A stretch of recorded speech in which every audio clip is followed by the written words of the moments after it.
Y'all want to try it again? Yes, please. You're rolling.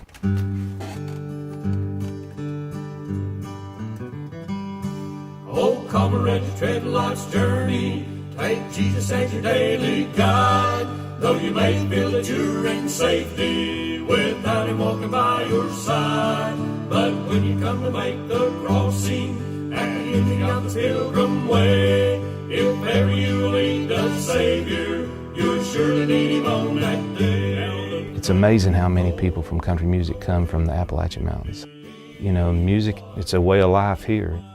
Everybody plays a banjo or a fiddle, and they're passed down from generation to generation. I don't know how many old-time fiddle albums we've done, you know, that they learn the tunes from their father. That you will ever make it gold.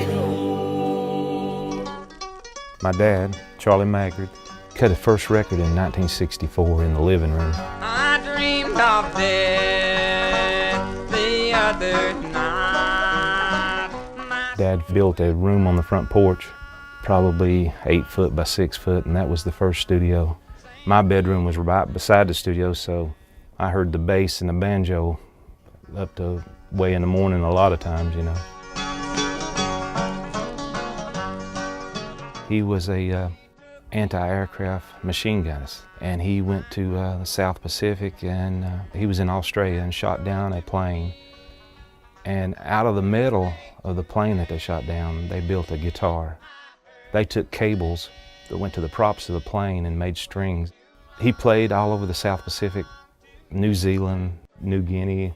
When he seen California, seen land, he threw it in the bay. It would have been worth $1 million to us, you know. I'm sorry, friend, but you are. He was a district manager for the newspaper, so he would travel and he would take his guitar with him, and he would end up playing music with somebody on the front porch. And so everybody knew him, and I think that's probably what led to this music business. What are you doing now, buddy? I still can't get the guitar to suit. My soul is filled with joy divine, with joy divine. Since Christ the Lord is truly mine, is true. This little town gave Dad and I the key to the city. And who would ever thought that when I was tearing the town up, being a teenager, you know?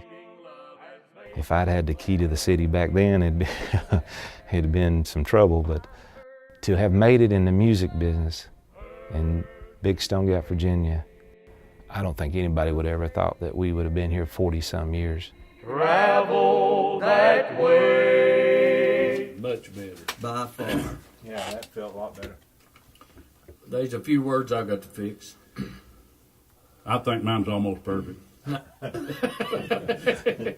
God. The repeat business and friendship and, like I say, the network, that's what's helped us get through the hard times. We'll listen to it through and then we'll fix what we need to fix. Listen to the shepherd. Ralph and Jim Lauderdale had already done one record, and Lost in the Lonesome Pine was the second album, and one song was cut in California, but the rest of the songs were cut right here and mixed right here.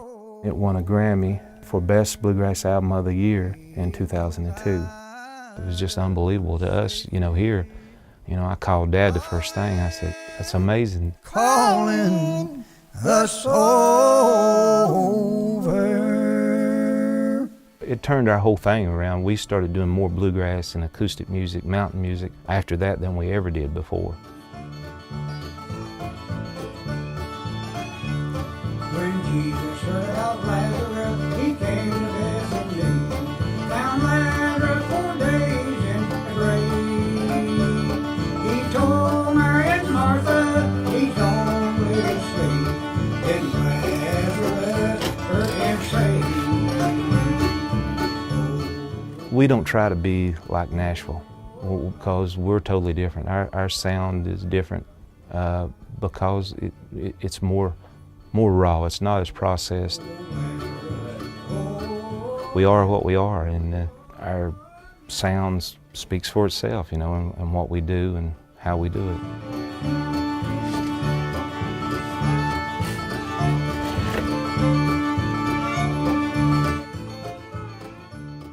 Is that okay, guys?